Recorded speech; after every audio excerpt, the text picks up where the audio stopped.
Welcome to Global Take, presented by SchoolRubric, a show about the international teaching experience.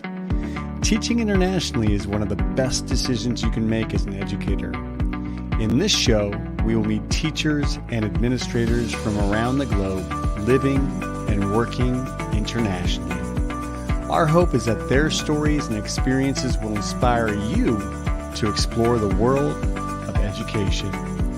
We will learn about all aspects of international teaching, from becoming an international teacher to what countries are the best fit for you, to the challenges of being away from your home country. Come take this unforgettable journey to the world of international schools with Global Take, presented by SchoolRubric.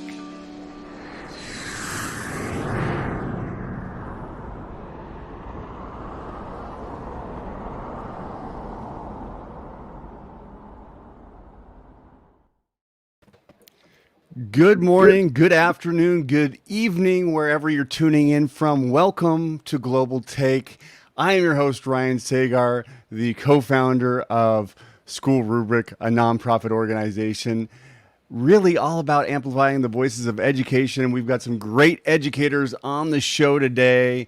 I can't wait to connect with them because today is supporting learners in international schools, a topic I'm really excited about that I don't know that much about. And that's why we brought some experts in the field to come talk to us today to talk about one of these elephants in the room in international schools. So let's go ahead and meet our educators that will be joining us today from around the globe. Hello, everybody. Welcome to the show. I am very excited to talk to you all.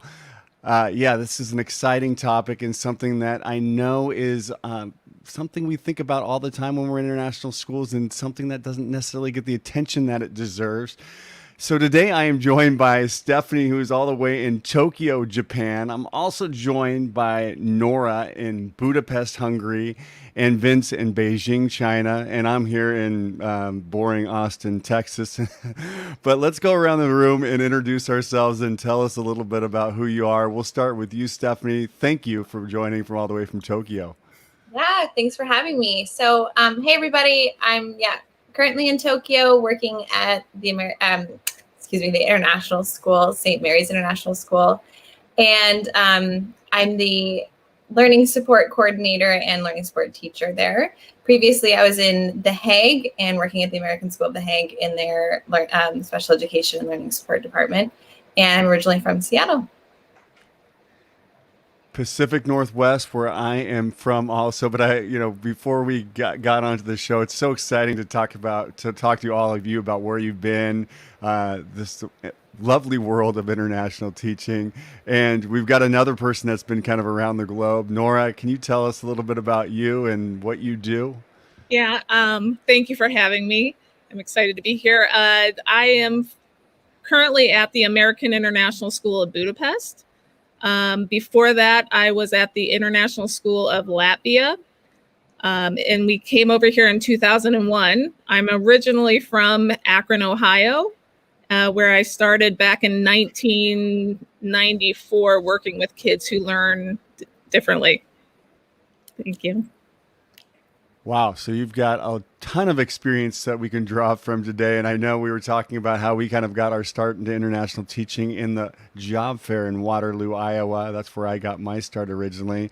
Vince, you've been around the block. Tell us a little bit about what you do. Hey guys, my name is Vince Dimatera, and I'm currently the middle school science teacher in Beijing City International School. Might be weird because I'm a middle school science teacher right now, but before I was a one-on-one teacher. I was a learning support teacher local, and then I was also a learning support teacher internationally. So, many hats. And I think that's kind of the expectation, right, with international teachers is that we wear those many hats, and there's not always the funding, which we'll get into too, for these learning support programs. And so those teachers do really have to wear a bunch of different hats. Again, today's topic is supporting learners in international schools, and we're going to dip right into our first prompt and get started because I'm excited to learn from y'all. So let's roll that first question for us. What are some ways that students with learning needs are served in international schools? What does it even look like? Now, every school is a little different and does things a little different. Stefanie, we're going to start with you and tell us a little bit about, what does that look like at your school and what should it look like in international schools? Yeah, well, I think you hit it right there on the head that it's different everywhere you go. I think most schools are on kind of this inclusive journey that they're all in different stages. So some schools have a well-established learning support program, and in other schools, they're really just beginning the work to make this policies and the systems to support students with learning needs. In The Hague, where I was working with students who actually have an intellectual disability, which is also a really new thing happening in international schools, where they have programs for students with more intensive needs. And historically, those families have had their children separated from the rest of the family. Some children would go to the international school and the other child would have to stay home. And the families have kind of got together and told the schools, like, hey, we really want this. And the schools are starting to accept and build programs for students with more intense needs. So that's what I was doing in The Hague.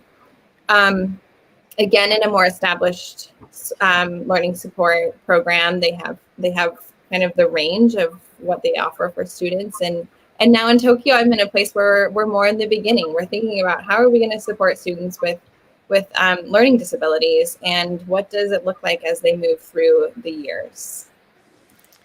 Yeah, I'm curious. As we say, every school is a little different. I know, but international schools in general don't necessarily have the best reputation for how they support learners. Vince, what's been your experience? Vince? Oh, hi. Sorry. Okay. So again, just like what Stefanie was saying, we have a wide spectrum, so to speak, of the services that have been provided by the schools. There are schools who have like 4 learning support teachers for the whole campus, and you will have schools that have every middle school, high school, elementary will have a fully staffed learning support crew. They have in-house therapy, and also like in-house psychologists, for example. So it really varies depending on the school that you are in. Yeah, I think that's the common trend, and you're probably going to say everything that they've said, Nora, but I do want to hear what your kind of experience has been in this international teaching world. And I know you can compare it to your experiences in the United States also. I think it all starts at the admissions process. What the school can accept, which are a lot of schools can accept kids that are mild to moderate learning disabilities. But actually what happens is once they come in the door, you can find the variability of needs is quite diverse. And then it's what your structure, like how the program is structured to help support that. So the admissions process says one thing, but once these students are in our door, we have to accept them and we work our butts off to try and support their needs as best we can.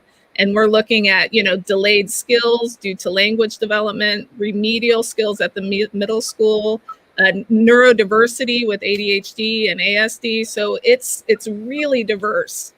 And you have to be clever in what you're doing. I wonder if you can kind of expand just a little bit on that in terms of when we're talking about admissions and it really starts there. A lot of international schools they need to make money, right? They are for profit. And so, in my experience, I've seen, really, I've seen a lot of international schools just really accept whoever and then sort of deal with the problem afterwards. And has that been sort of your experience? I know that, we've taken language learners when I was in Brazil and Portugal. We took students that probably had some other learning needs that needed to be addressed. And it was like, well, we got your money now and we'll just kind of figure out how to deal with you later. Has that been a little bit of your experience? I'm talking to you. Let's start with you, Nora. Okay. Well, I think it's the mindset. I hope that it's not intentionally done just to get people in the door. I hope that there is a checks and balances to make sure that we're able to support the students that are coming into the school. But ultimately, it's a mindset that, yes, we see it often. Kids get slipped through admissions. But once they're in the door, we have to make sure that we're supporting them.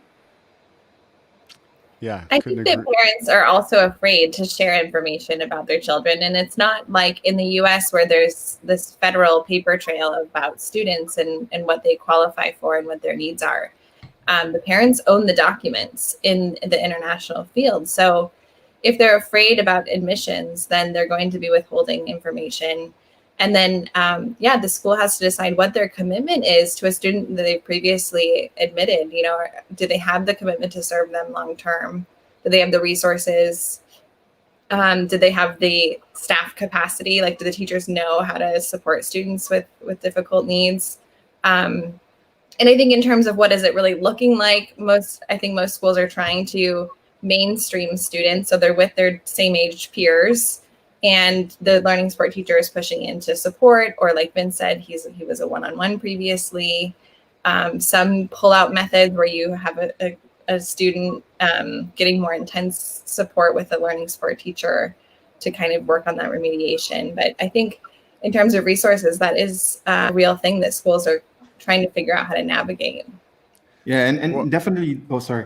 Definitely, it's a reality. You will have children coming in, and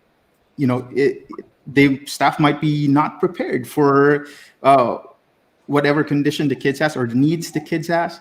Okay, but I think one of the things is, like, if your staff is really dedicated, being proactive in it, or trying to find out what can we do. It's already there. It's a matter of what can we do. Well, I think this is a great lead into our next question, which kind of gets into what makes these international schools unique. So I'm going to have the producers go ahead and roll that question, producers, and we'll continue the conversation. What makes learning support programming in international schools unique and different? Why are there students that are not included?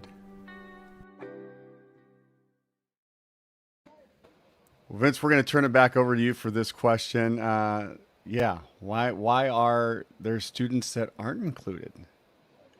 Okay, so let's begin with what makes learning support programming in international school different. Again, as Stefanie said, we have a wide variety of international schools with the different capacities. Some schools are fully stacked. You have complete staff. You have multidisciplinary teams.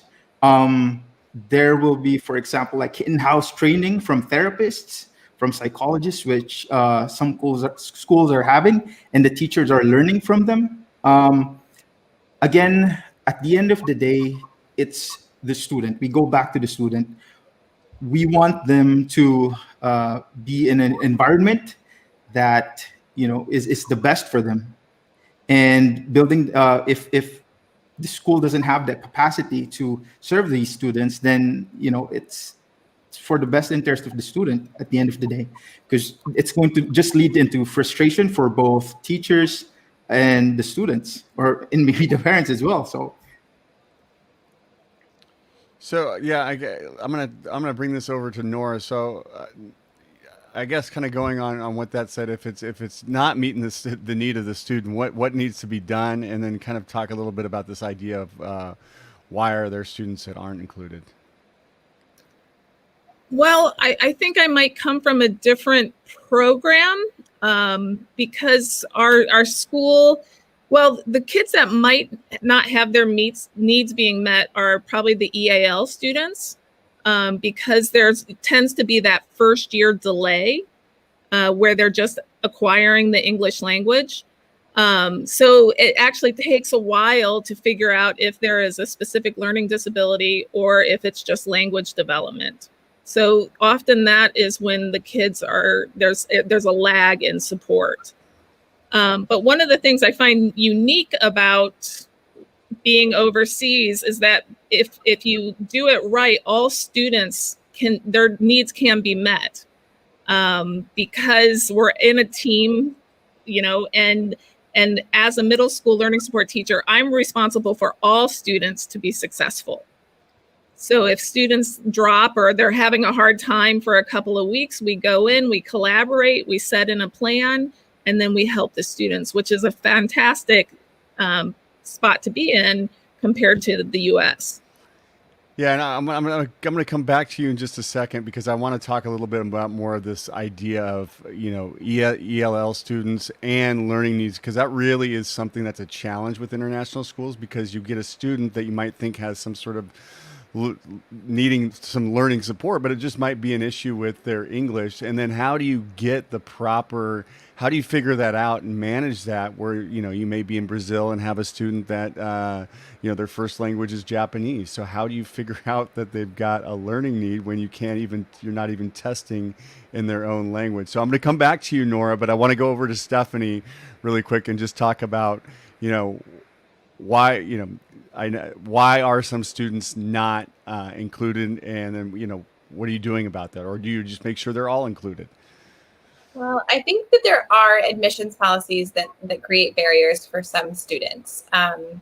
Students with some intensive needs, that there's not enough resources, or there's, again, not the capacity, or they need one-to-one support, and that's not a model of service that the school offers.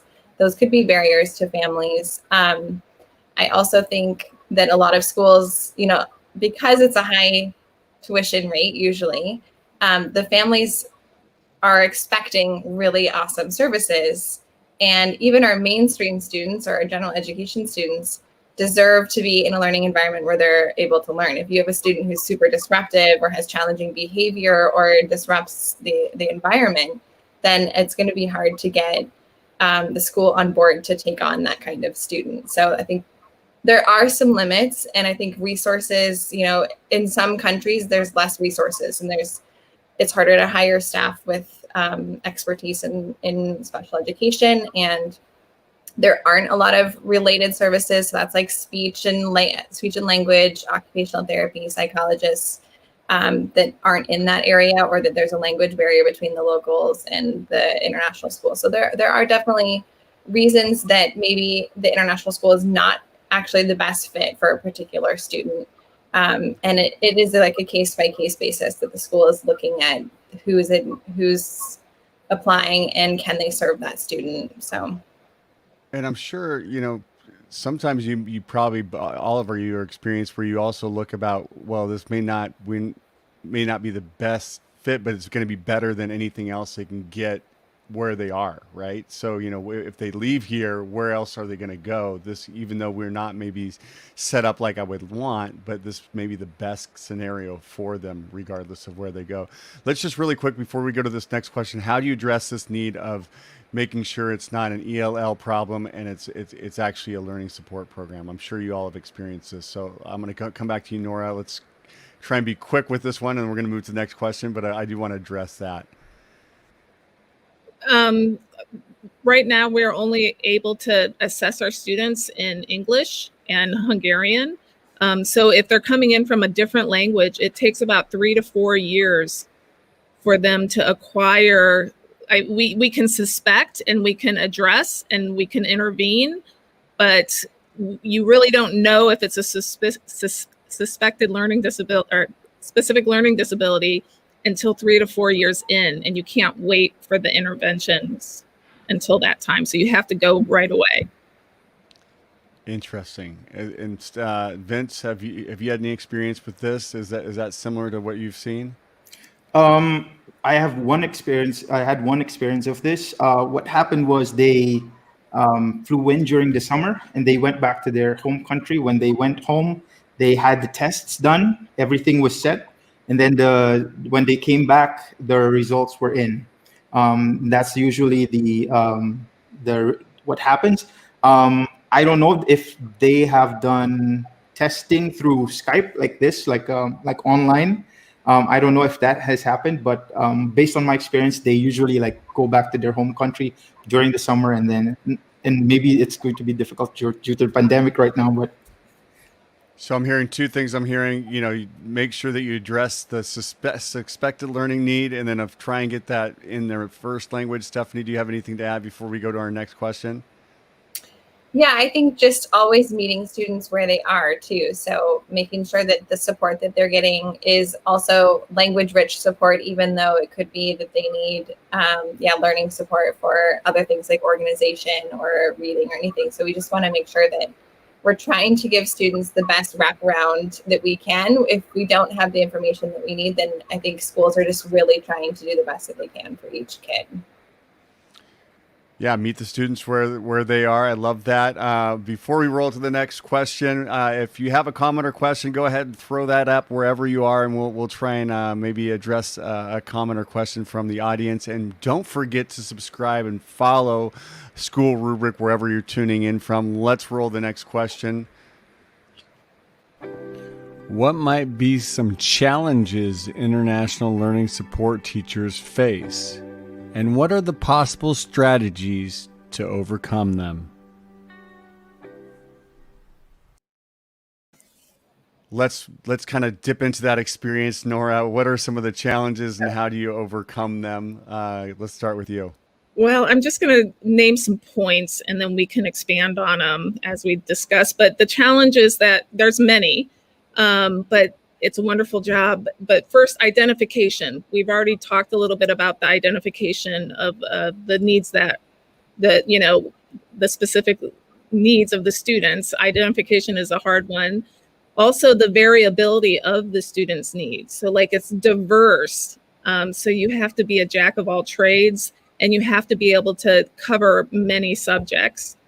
Also, you have to be aware of the cultural differences with multiple countries and understand that there's nuances for each one when we are communicating with the parents and the students. Two more are outside supports, getting evaluations, making sure speech therapists are around, depending on where you're at. Thank goodness there's online services now. And last, expectations. Sometimes there's a conflict of expectations between what administration wants, what you as the learning support teacher wants, what the student needs, and what the parents are expecting.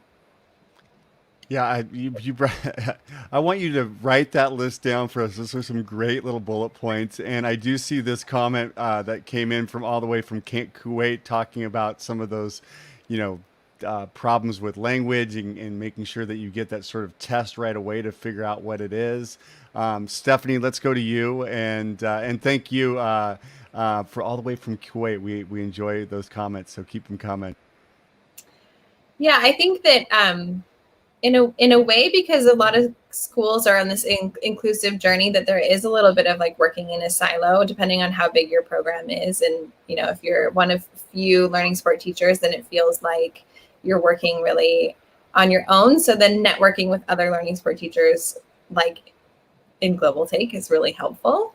And yeah, like Nora said, understanding disability around the world is something that as a US trained special education teacher that I didn't really expect to have the opportunity to understand, but disability is different everywhere you go. And the opportunities for people with disabilities as they graduate high school, post-secondary options in terms of like university and whatnot is really varied across the globe.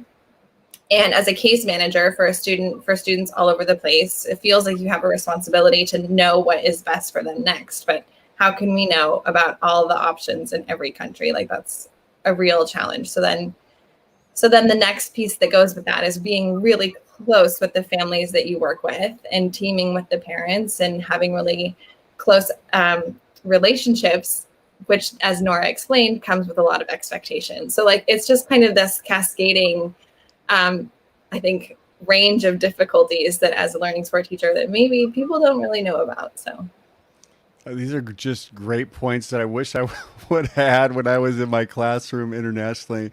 I love this. You guys are talking a lot about really understanding that culture, and I remember it was like year 2 when I was in Brazil, really discovering of sort of what the parents kind of thought of disabilities. They didn't really want to recognize that there was any sort of issue or problem with their students. It was almost like they were embarrassed to say it, even if there was a very obvious issue. So really understanding that sort of mindset of the culture is a really important piece of this too, that both of you have talked about. Vince, let's get some insights from you. Same thing. Identification is really a challenge, especially if the culture, if there's a hindrance with because of the culture. Now, what are possible solutions to this? Of course, like building the capacity in the toolkit of your co-teachers, the people working around you. We don't need, for example, an assessment to be formalized. What are the strengths of the student? What are areas of growth? How can we work towards this or accommodate their needs? And of course, like being open to help out other teachers as well. Like, for example, I also, if they ask me for some suggestions or what possible strategies can we apply, having my toolkit, sharing them, what can you do? Try this out. Maybe this is going to work. Maybe it's not. And, it's being a community. Again, we're all in this together. We're all in the same boat. So we got to help each other out.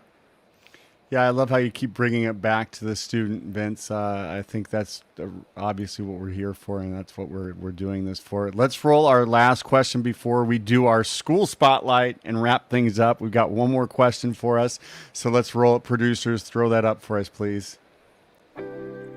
What impact do inclusion or inclusive practices have on international schools?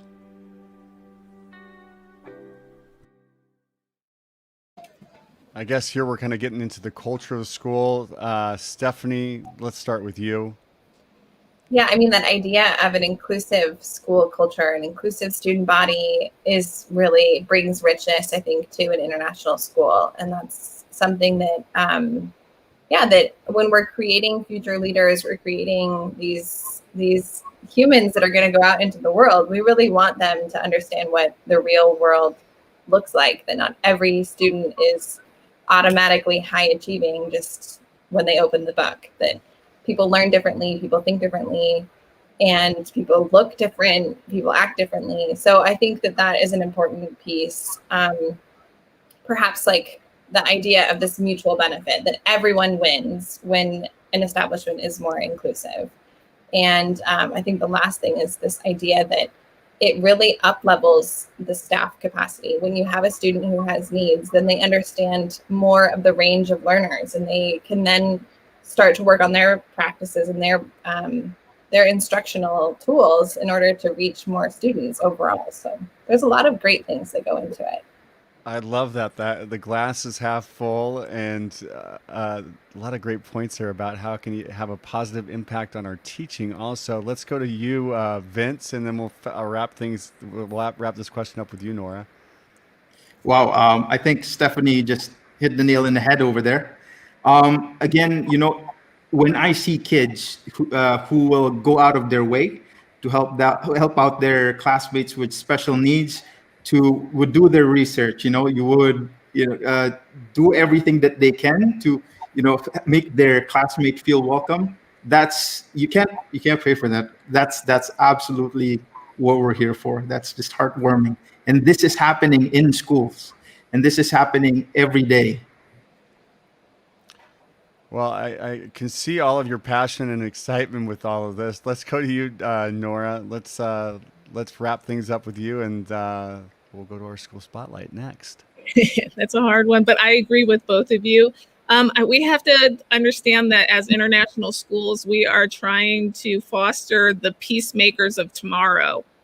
And to do that is to give a very diverse environment. So I think the most as diverse and inclusive as we can will get everybody used to being together and setting goals together and achieving them and having a positive growth mindset.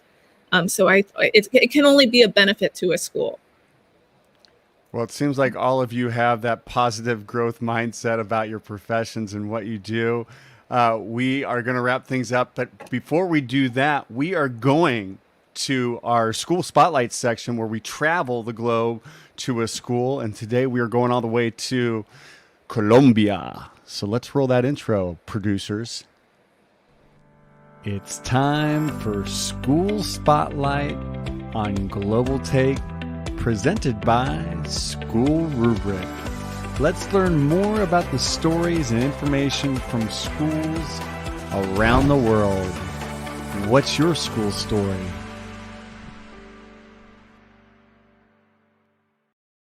Have you been to Colombia? If not, you need to get there. It is an amazing and beautiful, diverse country. Today, we are talking about Colegio Jorge Washington, otherwise known as COJOWA. This is where I got my start into international teaching. It is near and dear to my heart. I am going to preface, I am no longer teaching there. We're dipping back into a reflective school spotlight of, man, this wonderful school located in Cartagena, Colombia.